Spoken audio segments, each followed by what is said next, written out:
எம்ஜிஆர் அவர்களால் ஆரம்பிக்கப்பட்ட கட்சி இன்னைக்கு எப்படி இருக்கு? நான் சொல்லி தெரிய வேண்டியதில்லை, உங்களுக்கே புரியும். இதை நம்ம முதல்வரையா பயன்படுத்திக்கிட்டு பாஜக கூட சைடுல கூட்டணியை வச்சுக்கிட்டு வெளியில எதிர்க்கிற மாதிரி எதிர்க்கிறதும் சைடுல போய் கையை விடுறதும். Uncle, what is this uncle? MGR அவர்கள் ஆரம்பிச்ச அந்த கட்சியை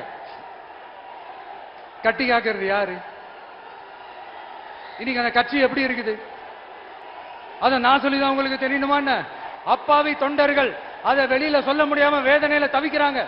2026 சட்டமன்ற தேர்தலில் யாருக்கு ஓட்டு போடணும், எப்படிப்பட்ட ஆட்சி இங்க அமையணும்னு அந்த அப்பழுக்கற்ற அந்த தொண்டர்களுக்கும் ரொம்ப நல்லாவே தெரியும். அதனால என்ன வேஷம் போட்டுக்கிட்டு பாஜக இங்க தமிழ்நாட்டுக்குள்ள வந்தாலும் அவங்க வித்தை எல்லாம் இங்க வேலைக்கே ஆகாது. இப்படி பொருந்தா கூட்டணியா இந்த பாஜக கூட்டணி இருக்கிறதுனால இப்ப ஆட்சியில இருக்கிற இந்த வெற்றி விளம்பர மாடல் திமுக என்ன செய்துன்னு தெரியும்ல? பாஜகவோட உள்ளுக்குள்ள ஒரு உறவை ஒண்ணு வச்சுக்கிட்டு வெளியில எதிர்க்கிற மாதிரி ஒரு டிராமா ஒண்ணு பண்ணிக்கிட்டு, எதிர்கட்சியா இருந்தா போங்க மோடின்னு பலூன் விடுறது, ஆளுங்கட்சியா இருந்தா வாங்க மோடின்னு கொடை பிடிச்சுக்கிட்டு கும்பிடு போடுறது. Stalin uncle, what uncle, is very wrong uncle.